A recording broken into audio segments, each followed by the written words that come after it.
Welcome back to another wonderful episode of Success Innovation. In today's episode, we sit down with Kaitlin Calambahin, whose engineering journey is nothing short of inspiring. Kaitlin began at community college with little exposure to student organizations, but everything changed when she transferred to UCSD and joined IEEE. Through hands-on projects, mentorship, and a supportive community, she grew rapidly as an engineer. Her drive led her to land her first internship at Northrop Grumman, and now she's gearing up for an exciting Disney Imagineering internship in the spring of 2026. Kaitlin shares the lessons she learned along the way, especially the power of taking your shot no matter your starting point. Let's get started with this wonderful episode. Welcome back to another wonderful episode of Success Innovation. Thank you for joining us. Today we have a great individual. Her name is Kaitlin Calambahin, a current student at the University of California, San Diego, UCSD, who is pursuing an electrical engineering degree. She has recently concluded an internship with Northrop Grumman Mission Systems, and most recently has been extended an internship with Disney Imagineering for the spring of 2026. She is an avid tinkerer and constructed her automated Spider-Woman mask that she herself 3D printed and installed small motors which control some of the functionality of the mask. She currently is a research engineer at the UCSD Advanced Robotics and Controls Lab. Welcome, Kaitlin, to Success Innovation. How are you doing today? I'm doing good. Thank you for this opportunity. This is so exciting. I've never been on a podcast before. Oh, welcome. This is literally breaking the ice for you, and I hope that you get many, many more invitations. All right. Oh, thank you. For sure. I did a little introduction about who you are, what you've done so far, but I want you to tell us if there's anything that I missed, and along with that, if you could share two of your main core values. I think you got it pretty spot on. I guess like right now I'm a senior at UC San Diego, so a little bit of reference.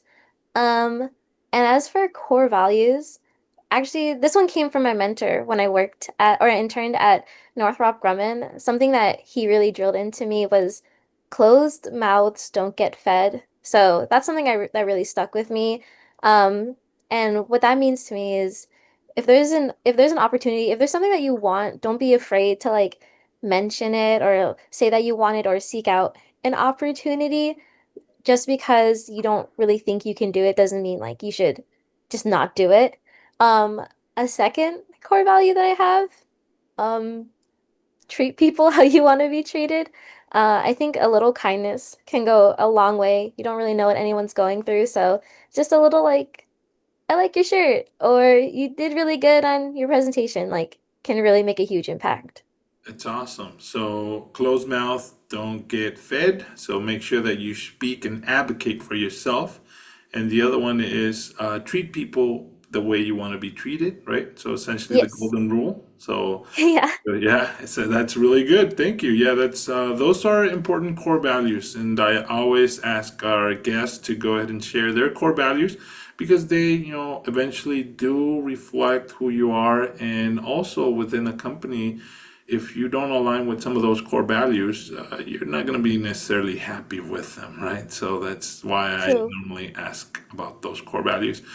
So you're at UCSD. I want to, I talked about what you're doing now, but I want you to go back a little bit and tell us how did you end up deciding to go to college, first of all, and then more importantly, also, how did you decide to pursue electrical engineering?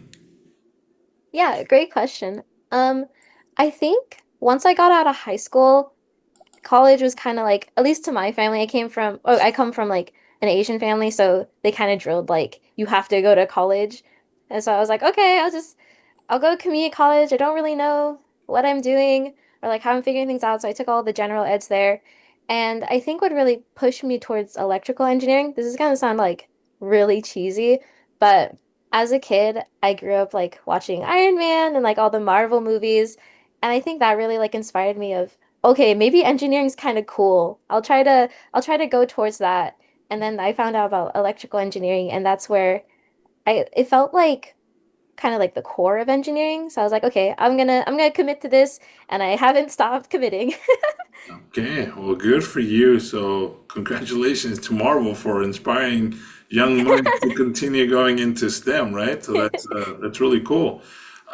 So you talked about watching the movies, and you talked about pursuing electrical engineering because you got motivated through the movies. But I'm pretty sure, it sounds pretty easy. You watch the movies, you decide to go for it, you apply to UCSD, you get into UCSD. So very streamlined. I'm pretty sure that behind all that, there's been quite a few obstacles. Can you share one or two that pop out into your mind?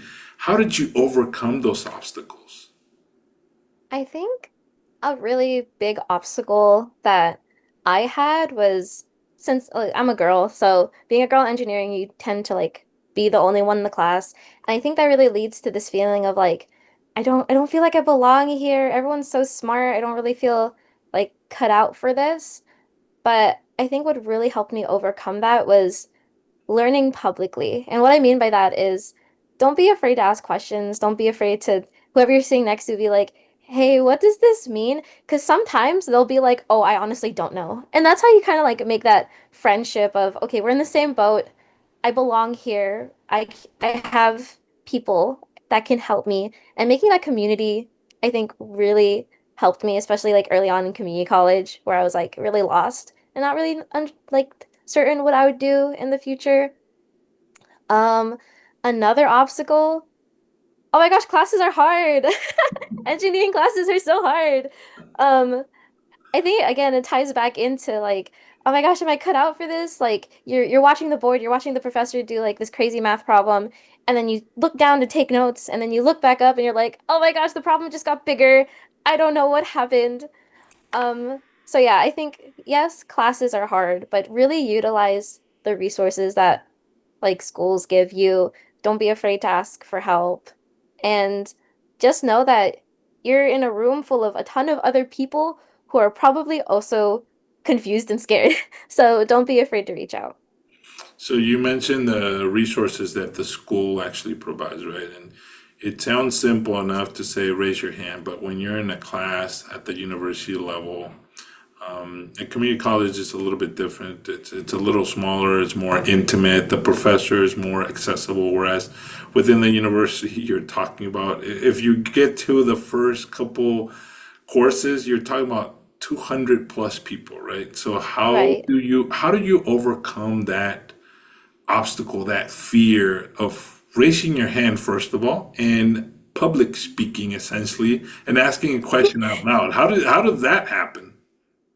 Oh gosh, okay. I totally agree with like the community college versus like university level. Community college, you're like maybe a room full of 20 people, so it's not as scary to be like, "Oh, how did you get this answer?" But at UCSD, you are in a room full of like hundreds of people, and being fully transparent, I'm still kind of afraid to like raise my hand and ask a question. And that's why I think what really helped me was try to find maybe one person to talk to. And then that develops into like after class, maybe two people to talk to. So now you have this group. You kind of feel like, okay, I can either get help from this group or I can go with this group to like the discussion hours. And it feels like a little bit safer and less intimidating than raising your hand and like talking to the professor. So that I think that's how I approach it from someone who's still trying to get better at public speaking and is a little bit anxious. No, that's fine. That's fine. So, you know, you're in, the process of getting your electrical engineering degree at this point. It's been difficult to some extent. You've had some successes and obviously a couple failures that you maybe haven't shared openly with a lot of people, but you do keep those failures and you learn from them, right? So, how do you cope with something when something doesn't necessarily go your way? How do you keep going? And what advice would you actually give individuals not to give up? Right. Again, fully transparent. If something doesn't go right, I cry. That's okay. Feel your emotions. But even though you like get knocked down, cry, have your feelings, and then take the next step. I really believe in like progress over perfection. Yes, the thing I wanted to build didn't look exactly how I wanted it to be, like in my head, but it's still an experience. You still learn something. Same thing with like classes, like, oh, I didn't really do this great on this exam. There's always an opportunity to learn from that mistake, review what you didn't do correctly, see how maybe in the future you can change things up. And I think you mentioned like not giving up, and I think what helped me to not give up is having like your why. Like, why am I doing this? Why do I want to like pursue this? And it started out, especially in like community college, of I want to prove to my parents like I can do this. I want to get an engineering job to like make my parents proud, and it developed into, oh, I really like making interactive systems. I really like seeing people smile when they see like the things I make, which then developed into, I think I really want to like be an Imagineer at Disney. Like, how can I take all those stepping stones to get there? And like like you said, it didn't come easy, and I did have a lot of failures. One of them being, and like I haven't spoken openly about this, but one of the failures I had was the first time I applied to Walt Disney Imagineering, I was rejected.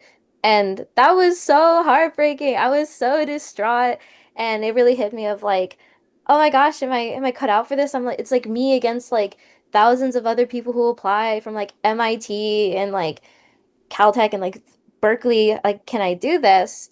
And you kind of have to pull yourself out of that like dark headspace and think, what can I do next? What did these people have that got them to where they are? And maybe I can reach out to them. Maybe I can see where I can develop my projects better, or I can go into a research lab to get like hands-on experience working with a team. I think little things like that, where if you look at the big picture, it's very intimidating and you do want to give up and you don't think you can do it. But if you bring it down to like a smaller level, you can really move forward step by step every single day. It doesn't have to be perfect.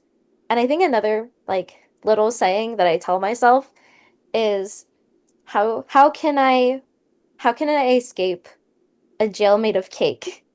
And I tell myself one bite at a time. And it sounds dumb, but it really helped me like smile and push through those like really hard times. Awesome. How can I get out of a jail yell of made of cake one bite at a time? That's Yeah. awesome. That's really good. It sounds kind of tasty too, right? Oh Yeah. yeah. Um, so you did bring up Imagineering again, and that I wanted to ask you, was this the first time that you applied? Obviously not, because you just alluded to applying it before in the past. Can you walk us through that process of the Imagineering dream that you had, right? You went and you applied for the first time. Was that online? Was that on a career fair? And all of a sudden you get this rejection letter. And I want you to walk us through that process first, and then tell us, how did you revise what you had, or decide, oh, this is my gaps, this is what I really need to focus on to apply in a couple of years' time? And now, fast forward to today, you actually have an offer from them and you're going back in. Yeah. Oh my gosh. So I think I think this story is something I really want to like get out there, because I think especially on LinkedIn, a lot of people don't really share like, oh, I got rejected. It's like it's not a fun thing to share. And I think like looking online, you see so many people saying like, oh, I got an offer, I got accepted, and you kind of feel bad about yourself. So I'm really glad you brought this topic up. So for me, right after I got out of Northrop, my mentor was like, oh, do you have any like big dreams? And like I didn't even think about like Imagineering as like a feasible job. It was more like a, oh, just like shoot for the stars and like you'll end up somewhere. I don't know the saying. But essentially like, what do you want to do? And I was like, oh, I want to be an Imagineer. And he was like, what's stopping you? And I was like, you know what? Sure, there's nothing stopping me. So once I didn't really know how like the process was, so I did a lot of research. Um, I reached out a ton to people on LinkedIn, where I would just search um like hardware engineer, like multi Imagineering, and I reached out to like I think over like 50 people in like recruiting and WDI, and I think I got like 4 replies back. So it was definitely a process, but I kind of learned from there like, oh, they're looking for XYZ skill, and I was like, okay. So then through that networking, I applied online. So that's like again, you kind of have to like apply online for like a lot of places, and from there I got the higher view like on recorded interview questions. And then after that I got to the final round and I was like, "Oh my gosh, this is so exciting. Can I do this? Oh my dreams are coming true." And then I went through the team, like hiring team interview, and that's where they like asked me a bunch of questions and I thought it like went okay, but then like I got the rejection letter. And again, like after spending like a lot of time and investment of like this one role, it is really devastating. And like I said earlier, like feel your emotions. Boy, did I cry. I was so distraught. I was like telling all my friends like I didn't make it, like should I just try to aim for something else? And again, you have to kind of like remind yourself, like, why am I doing this? So it's like, okay, this is like my dream. So after my little cry sesh, multiple cry sessions, um, I kind of looked at my resume and I was like, okay, this was the job description. How can I make my resume stronger? How can I make like my technical skills stronger and my like interview skills stronger? And something that really helped me was I added more projects. So, one of the projects that I had along the way or added along the way was a pinball machine. So we had the opportunity in one of my classes just to like make one, and I made mine like themed. So I made a Star Wars themed pinball machine. So I thought it was a personal project that I can talk about of like, oh, these are like little show elements that I had like in this pinball machine that I could like speak on in interviews. And I think something that also really, really helped me was I got into the research lab at my school. And you can't really just like go to any research lab. You have to focus on what you want to do. So I joined like a medical robotics research lab because I dealt with a lot of robotics. And from there, me and my team worked super hard to work on this thing. It's called like a haptic glove. So we worked on that. I got a publication like submitted. So that really helped my resume. And from there, I really tried to focus on, okay, how can I speak to people? How can I like say things more concisely on like a technical level? So I practice like speaking in front of my friends, um, watching like little videos of top 10 ways to speak better. Like it sounds so dumb, but these are the little things that I did that really I think really helped me. So this time around, I was a bit more prepared. I knew I had to do like the higher view questions. Um, I really focused on, okay, this is my resume. These are all my projects. This is all my experience. How can I convey that well in the interview? And I guess it all worked out because I got the offer and that was super cool.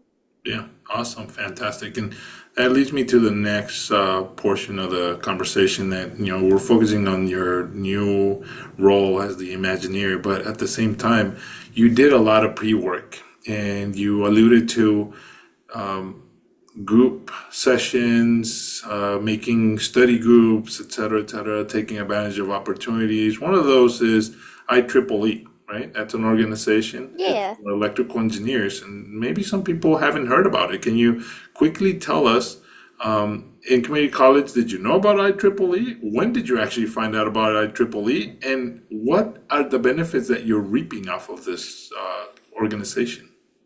Yeah, so at community college, they don't really expose you to a lot of like the engineering societies. Like I had no idea about IEEE or SWE or SHIP or any of these things. It was once I got into university, they have like little events and like tabling things that I really suggest if you're a transfer student or a freshman, please take the time to like attend the general body meetings and look at these different organizations because I really believe that these organizations can help you like develop either technical skills, whether they have like workshops, they have a ton of workshops, or even just build like a little community of like, oh, these are people that are in the same field as I am. They're like in different classes or like they're a grade level higher than me. Maybe I can ask them for help.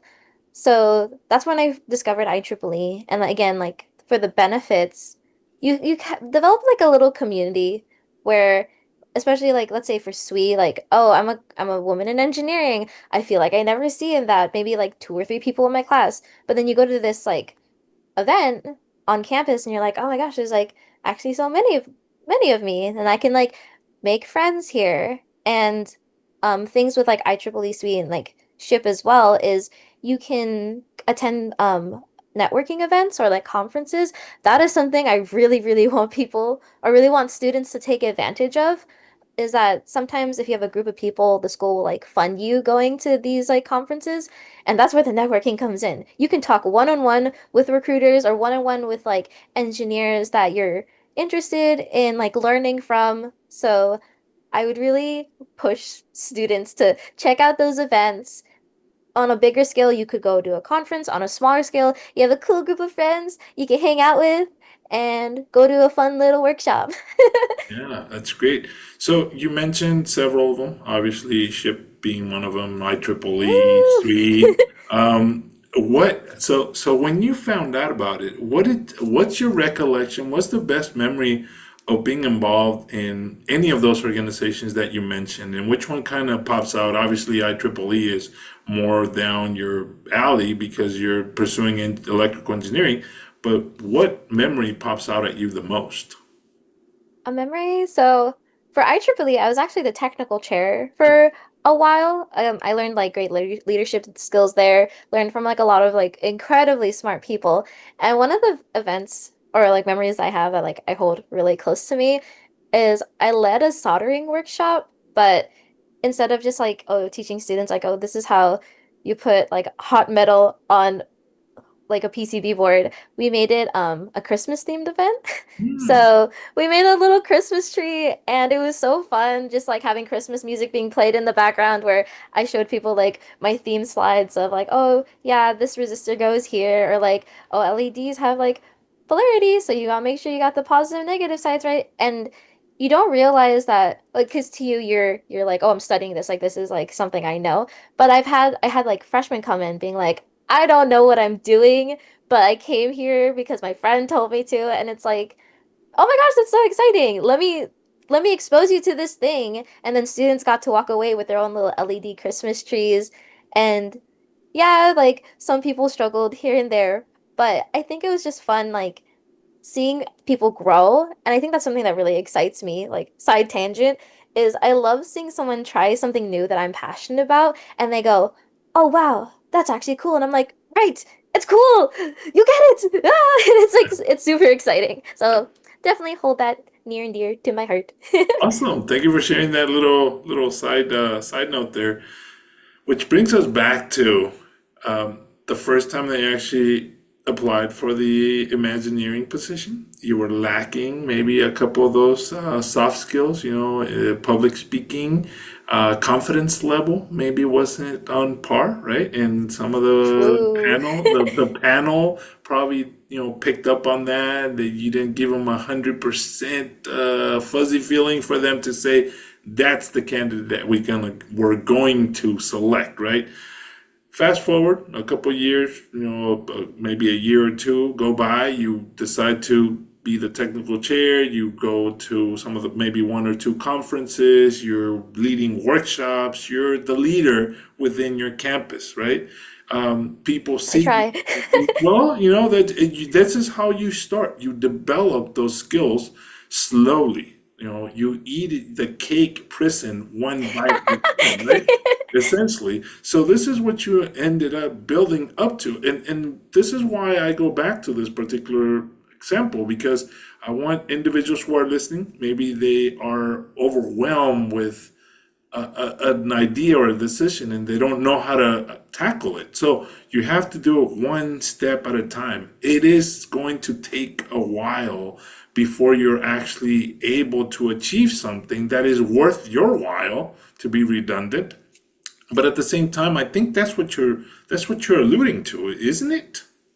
Yeah, like you're gonna fail. You're gonna make so many mistakes. You're gonna be so down on yourself and like comparison is the thief of joy. I want that to be known, especially with like social media. You look online and you're like, "Oh, look at all these successful people at Apple and Amazon and I can't freaking get my LED to work." Like you're you're comparing like yourself to someone who probably had like a ton of other experiences who also failed. So again, to like I'm so happy that the cake thing stuck because I was like, oh my gosh, did I say something dumb? No. But it's it's the essentially take it step by step, take it day by day. It's okay if you fail. A lot of people fail. Just because you fail doesn't mean you're a failure. Mhm. So try to get up and try again. It's okay if you take time getting up too. I think that's something also needs to be said. Yeah, exactly, exactly.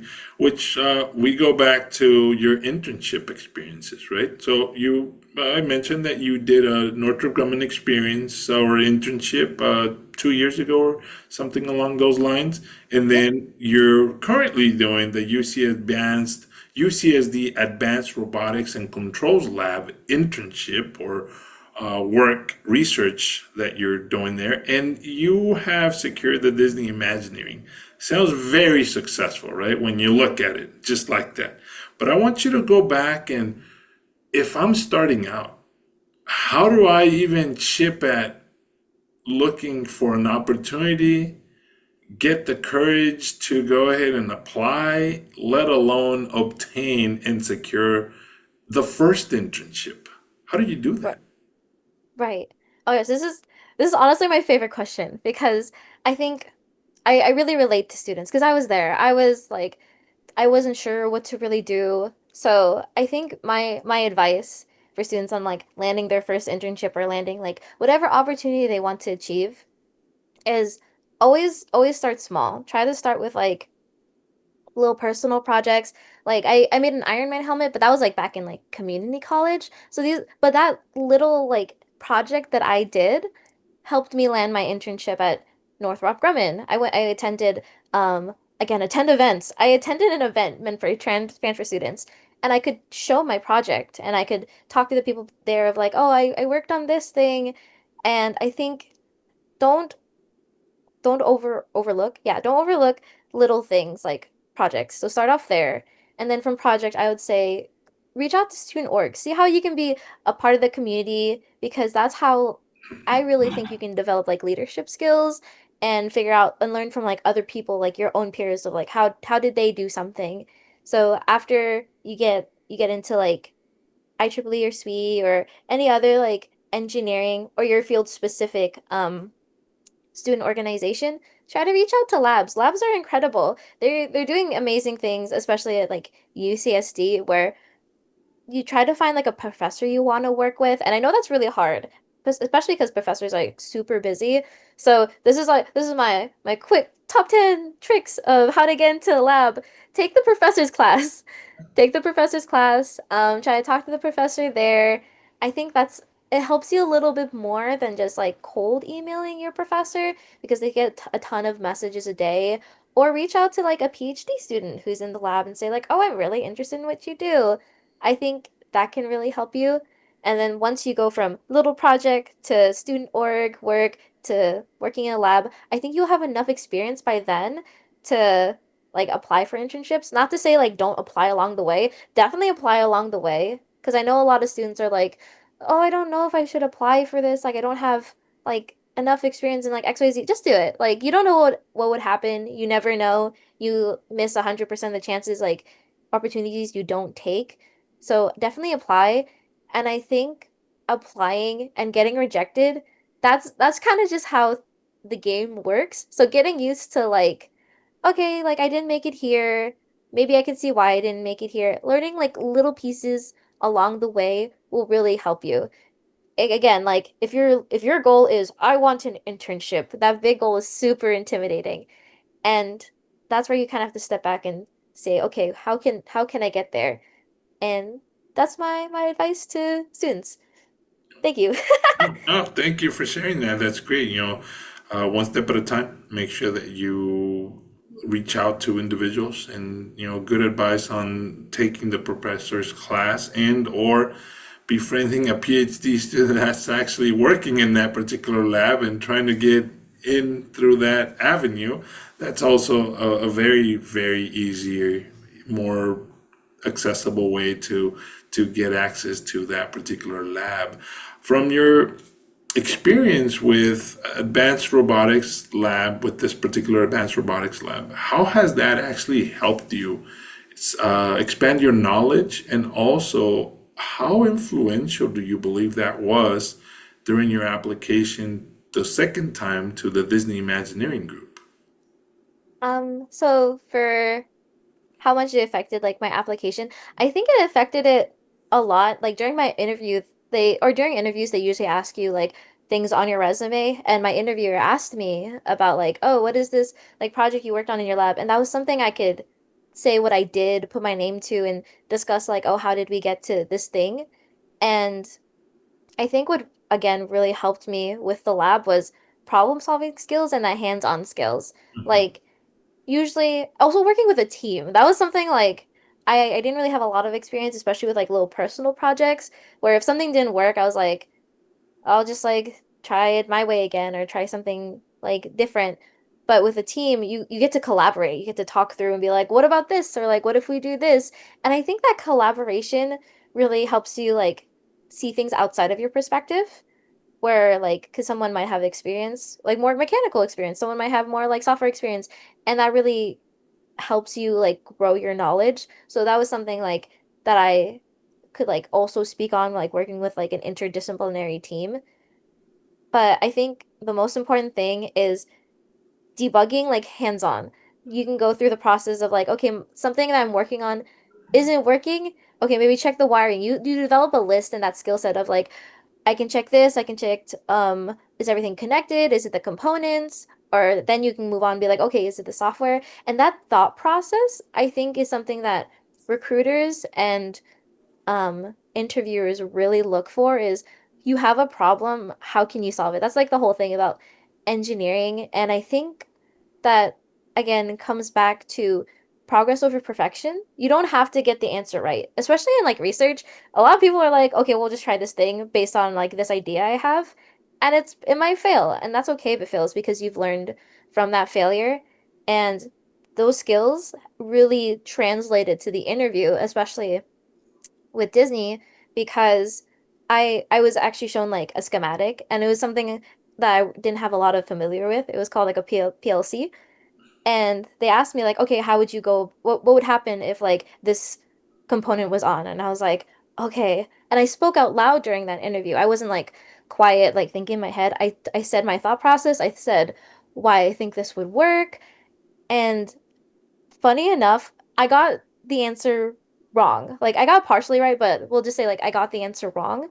And usually people are like, "Oh no, I got the answer wrong. Like it's over." But the interviewer really appreciated that I spoke through my thought process. And the only reason why I knew how to speak through my thought process or have this idea of like how to accomplish something or have background in something was because I worked in that lab, and that's what I did every day with really amazing, wonderful people. Yeah, yeah. So it does. I mean, you literally started polishing your speaking skills, problem solving skills, and that ultimately helped you and pushed you to be successful in conquering that particular interview process with the Imagineering team, right? So Yay. congratulations on that. That's Oh, great. thank you. Yeah. Um, what's the biggest takeaway that you can share with us after having completed the Northrop Grumman internship, going through the UCSD Advanced Robotics and Controls Lab, those two that you've completed? What are the biggest takeaways? I think the biggest takeaways, again, shout out to my mentor. He was super incredible during my time in Northrop. My and then the biggest takeaway I would have from that internship is really put yourself out there. Don't be afraid to say something that you're interested in or reach out to people. Like closed mouths don't get fed. If there's an opportunity out there, take it. One of the opportunities that like my mentor really pushed me towards that I didn't want to do was the interns had to present Hmm. like what they worked on. And I remember like arguing with him a little bit, being like, I don't want to do this. I don't want to talk in front of people. Like the director of engineering is gonna be there. I can't. I'm just a girl. And he was like, no, you can do it. This is an opportunity. Just take it. And I was like, okay, fine. And through that, like me just trying and like presenting, I got a little award, and that was really cool. So Awesome. I really love that. And I wouldn't have done that if I was like not willing to try. So I think Northrop Grumman, closed mouths don't get fed. Try. Just try any opportunity. And then for the Advanced Robotics and Controls Lab, I think the biggest takeaway is it's okay to fail. It's okay if things don't work. Something that like my team and I would joke about was every error message is a step closer to figuring out what's going on. So progress over perfection. I know I keep saying it over and over, but it's true. And yeah, it's okay to fail. It's okay to fail a lot. It's not okay to give up and not learn from your failures. Yeah. Mic Great. drop. That's a great statement right there. Really, I believe that that's important for people to hear, right? It's okay to fail, but don't give up. Just continue moving forward. Pick yourself up. If it takes you a couple of days, couple of weeks, a month, Yeah. don't give up. Take your time, but continue moving forward. Also, have accountability buddies, right? Make sure that you Oh yeah. even when you're having a bad time, if you confide with your roommate or if you confide with your mom, your dad, they will say, "Hey, when are you gonna get back up?" They'll kind of poke you in the rib cage and say, "Hey, it's time for you to pick yourself back up, and you have the ability to do it. Don't give up." And that's why accountability buddies are very important, even if they're not officially assigned or designated as accountability buddies. Make sure that you have somebody that you can go trust, share your true feelings of failure and coping mechanism, if you might want to call it that. But at the same time, they'll go ahead and keep you accountable to continue moving forward after some time goes by. So that's really good advice. What do you recommend our listeners, be it young students that are just going into a 4 year university, be it transfer students that are going into a 4 year university, they have a little more experience but haven't had an internship? What do you recommend that they do in order to take that step to apply and secure an internship? Right. I think, man, I really wish I had this when I was going through it. But let me be everyone's big sister. Um, my advice would be, again, like start off with something small. It does, you don't have to change the world. You don't have to like cure cancer or anything. Like we understand you're a student. And that's something like also interviewers and hiring teams understand too, is like you're an undergraduate student. You're not gonna like know everything right away. So start off with little projects. Try to really get involved in student orgs, or really get involved in just like the people with your class. If you like isolate yourself, like a funny joke that we have at UCSD is UCSD stands for UC Socially Dead. Um, and that's because no one really talks to each other. And I know it doesn't feel comfortable to like walk up to someone and be like, "Hi, how are you?" Because sometimes they don't like give you that same energy back. But don't let that bring you down. Reach out to people. You'll find that one person, like you said, accountability buddy. You'll find that one person that you're friends with and you just click with, and you kind of just hold on to them your entire journey. And that person, like you can be that accountability buddy for that other person too. So hold on to people. The easiest way to find them is student orgs. Reach out to people in labs, reach out to PhD students. The PhD students in my lab are one of the nicest people ever. And I remember being so scared and intimidated to talk to some of the PhD students in my lab because I'm like, oh, they're so much smarter than me. I don't know anything.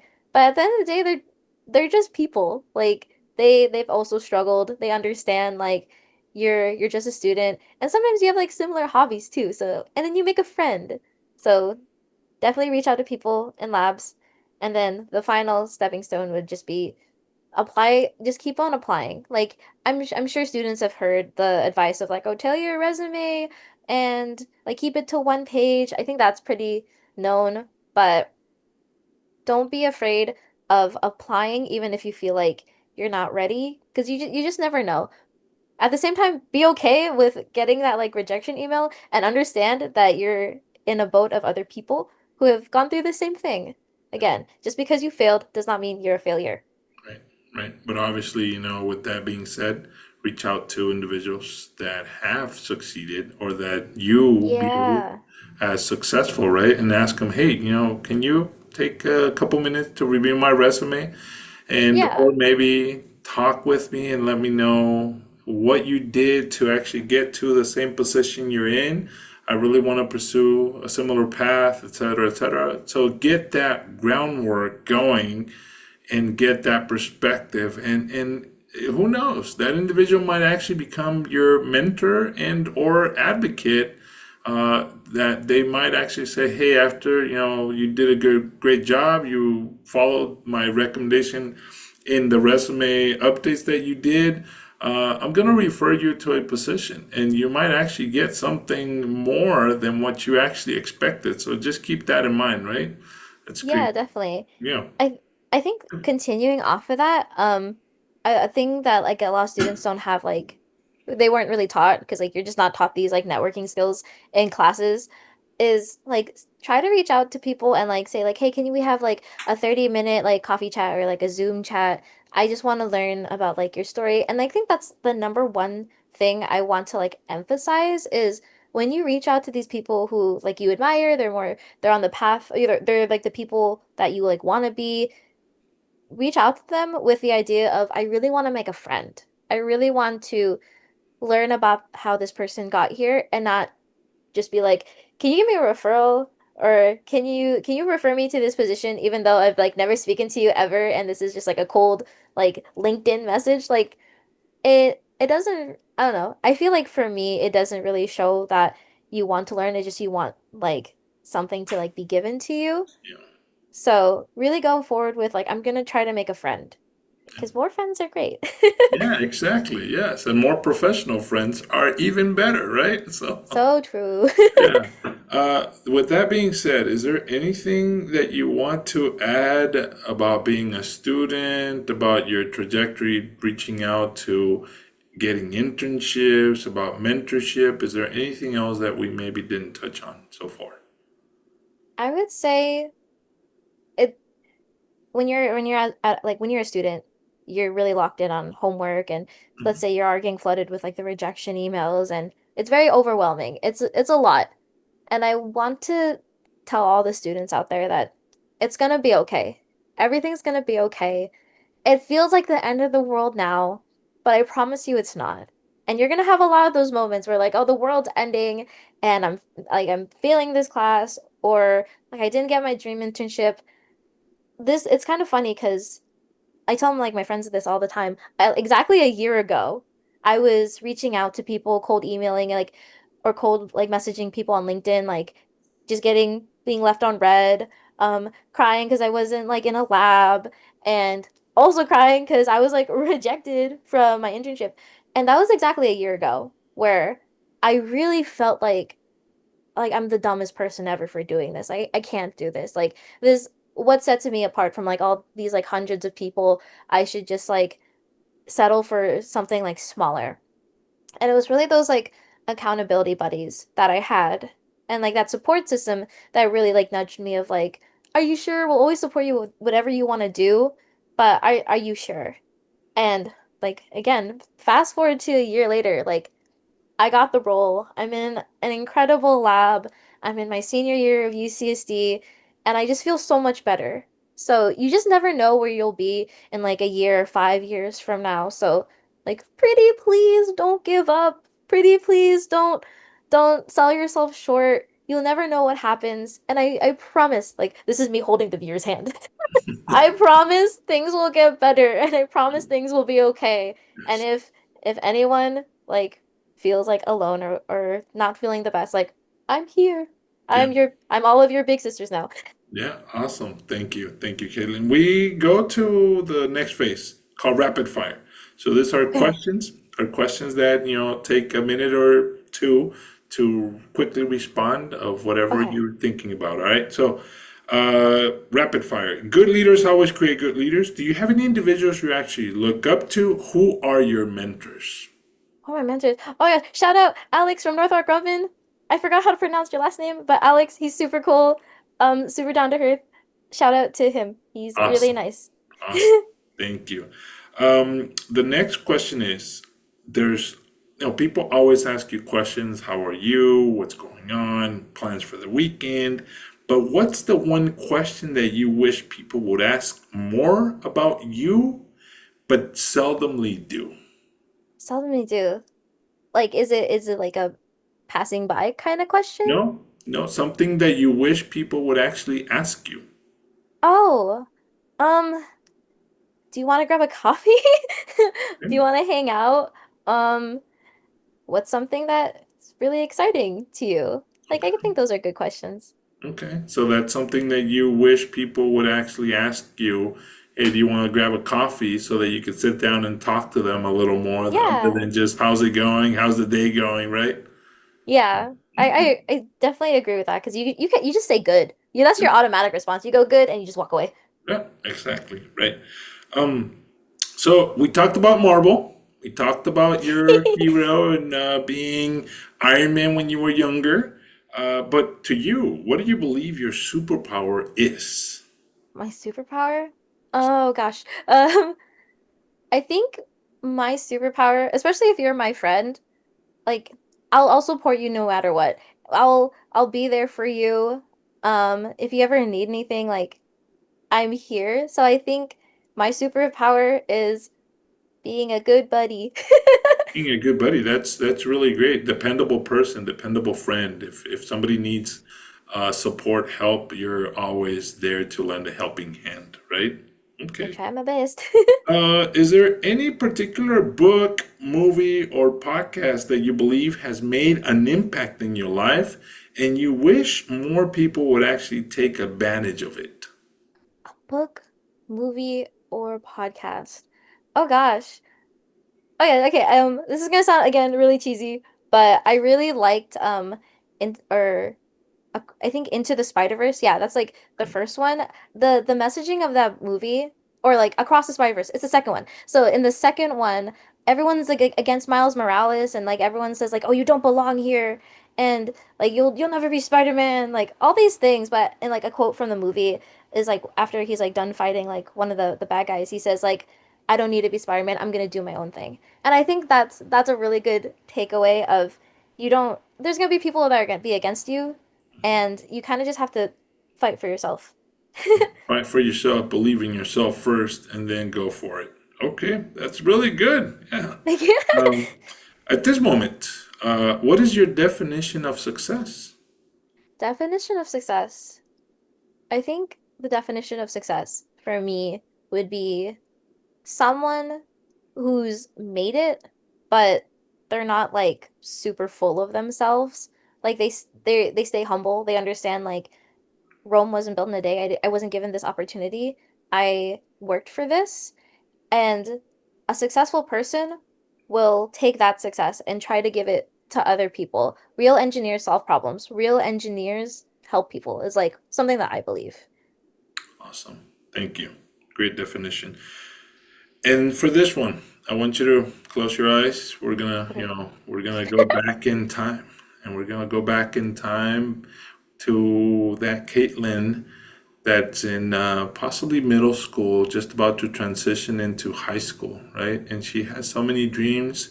She's Oh, I'm probably gonna just cry. she's probably just watched the Iron Man movie and she's mesmerized and awestruck, and she's thinking, "Oh, it would be so cool to be able to create and to develop things like that technology, like Tony Stark."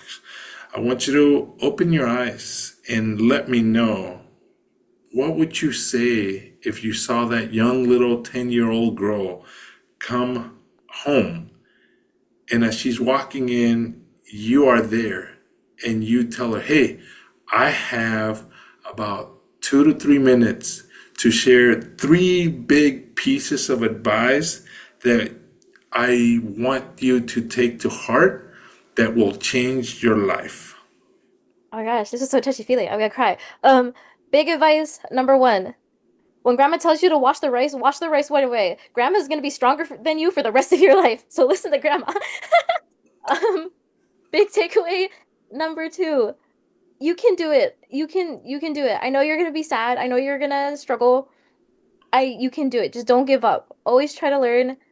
Don't give up. If people are mean to you, just ignore them. Um, thing number three, um, it's gonna get better. Every single day. It's gonna get better. No matter what. No matter what happens, no matter who comes and goes into your life, it's always gonna get better and everything's gonna be okay. Awesome. Thank you, Kaitlin. So listen to grandma, believe in yourself, and believe that it's going to get better because it will get better. This too shall pass. So just keep that in mind, right? Yes. With that, I want to acknowledge you. Before I do that, is there anything else that you want to add?